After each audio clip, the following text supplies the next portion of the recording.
What if I told you that hidden inside the archives of one of America's oldest museums sits an ancient clay tablet that appears to describe one of the strangest experiences every human has had, thousands of years before the word déjà vu even existed? In the early 1950s, while organizing a collection of Sumerian artifacts that had remained untouched for decades, a museum curator came across a damaged clay tablet unlike anything else in the collection. Most of the surrounding tablets contained ordinary records: grain inventories, temple accounts, and trade transactions. But this one was different. Its writing was unusually dense, composed in an older dialect that even experienced scholars struggled to understand. The curator believed it contained something significant, attaching a handwritten note suggesting it required specialist examination before quietly placing it back into storage. There it remained for more than 20 years. Then, in the 1970s, a linguist specializing in ancient Mesopotamian languages was granted access to the archives. Intrigued by the forgotten tablet, he spent months carefully translating its weathered inscriptions. According to archived notes discovered decades later, the translation affected him so deeply that he withdrew from public academic life, dedicating years to privately studying its meaning. Whether every detail of that story is true remains debated, but the translation itself tells a fascinating story. Unlike most surviving Sumerian texts, this wasn't a king's proclamation, a creation myth, or a religious prayer. It claimed to explain something that billions of people experience today: déjà vu, that strange sensation where a completely new moment somehow feels strangely familiar, as if you've already lived it before. Modern neuroscience has proposed several explanations, from delayed neural processing to memory overlap inside the brain. But despite decades of research, scientists still can't fully explain why the feeling arrives so suddenly, or why it often appears during emotionally important moments. The ancient Sumerians had a completely different answer. To understand it, you first have to understand how they viewed human consciousness. Unlike modern thinking, the Sumerians didn't believe awareness was created by the brain itself. Instead, they believed consciousness was something that entered the body. Ancient texts repeatedly use a word often translated simply as spirit or soul, but many researchers argue the original meaning is far more specific. A better translation might be a thing that is carried. In other words, consciousness wasn't born with you, it arrived with you. If that's true, an obvious question follows. Where did it come from? According to Sumerian belief, consciousness existed long before birth. The body was temporary, but awareness continued across many lifetimes, carrying experiences that ordinary memory could no longer access. The tablet introduces this idea almost immediately with an extraordinary statement.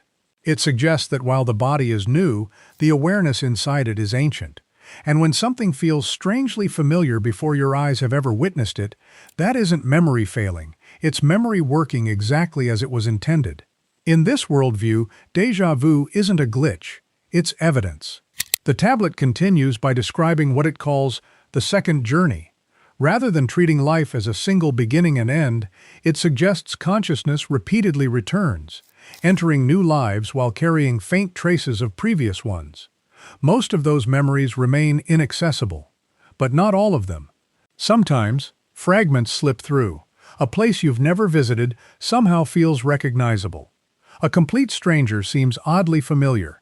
A conversation feels like you've already heard every word before it's spoken. The Sumerians believed these weren't random psychological tricks. They were echoes. Tiny reminders left behind as consciousness moved from one life to another. Naturally, another question appears. If consciousness remembers previous lives, why doesn't everything feel familiar? Why do these experiences happen only occasionally? The answer forms the centerpiece of the tablet.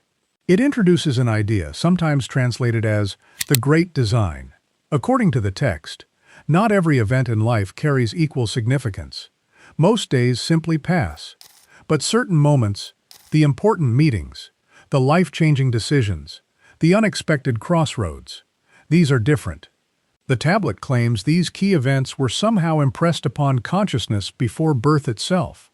When you finally arrive at one of these moments, something inside you recognizes it first. Your conscious mind believes it's happening for the first time. Yet another part of you quietly whispers, "I've been here before." The Sumerians believed that whisper is exactly what we experience as déjà vu, not because the event literally happened before, but because consciousness encountered its outline long before life began. And according to the tablet, those moments are never random. The tablet goes even further by attempting to explain how this recognition happens. It describes something translated by some researchers as the second skin, not a physical layer of flesh, but an invisible imprint surrounding consciousness itself. According to the text, this second skin doesn't think or remember in the way our minds do. Instead, it preserves impressions, like footprints pressed into wet clay. Before each life begins, these impressions are said to receive the outlines of certain important moments. Then, years later, when one of those moments finally arrives, the second skin recognizes it. The sensation that follows is what we call déjà vu. Not because your brain has malfunctioned, but because something much older than your brain has recognized the moment first. The tablet makes another surprising claim. It suggests that this feeling isn't always experienced alone. Sometimes entire groups of people unknowingly arrive at the same significant moment together. A historic gathering. A meeting that changes many lives. A turning point shared by everyone present. The text says that during these moments, multiple people may quietly experience the same strange feeling of familiarity without ever mentioning it to one another. Each person believes the sensation belongs only to them. But according to the tablet, it belongs to the moment itself. As the passages continue, another mysterious element appears: the ancient beings known as the Anunnaki. Whether these figures were understood as gods, teachers, or symbolic creators remains heavily debated among historians. But within the tablet story, they are described as the architects responsible for shaping these important crossroads, not by controlling every choice, but by placing significant opportunities throughout a person's life. The decisions themselves always remain yours. The crossroads exist, the direction is chosen, then the tone of the tablet suddenly changes. Instead of describing how the system works, it begins offering a warning. It claims that people often dismiss these moments as imagination, coincidence, or simple brain activity. And by doing so, they ignore opportunities that may never return in exactly the same form. The message is surprisingly practical.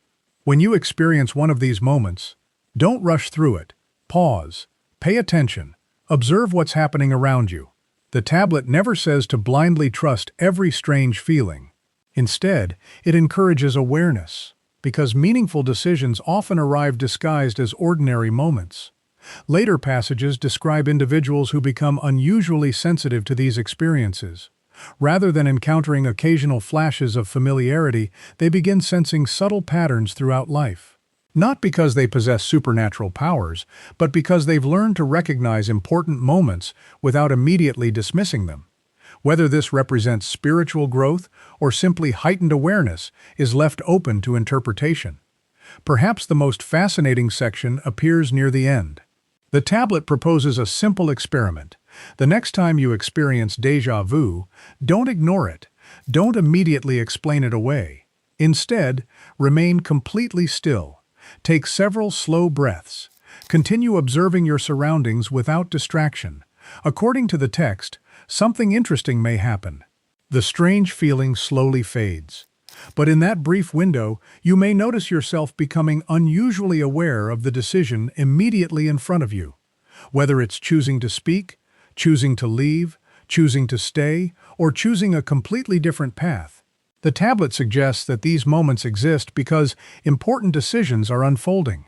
Modern science would likely interpret this as increased attention or heightened awareness. The Sumerians interpreted it very differently. To them, déjà vu was never about remembering the past. It was about recognizing the present. Today's neuroscientists continue studying the phenomenon using brain scans, cognitive psychology, and neurological research. While several theories explain how the sensation might occur, none can say with certainty why it seems to appear during moments people later describe as deeply significant. That mystery remains unsolved.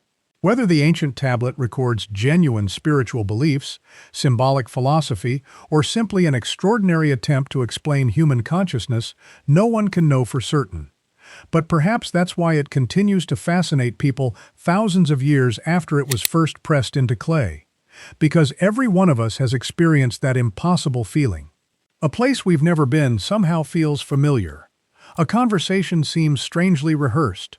A moment feels as though it has been waiting for us. Maybe it's simply how memory works. Maybe it's coincidence. Or maybe, as the ancient Sumerians believed, déjà vu isn't your mind looking backward at all. It's your consciousness quietly recognizing a crossroads before you fully realize you've arrived.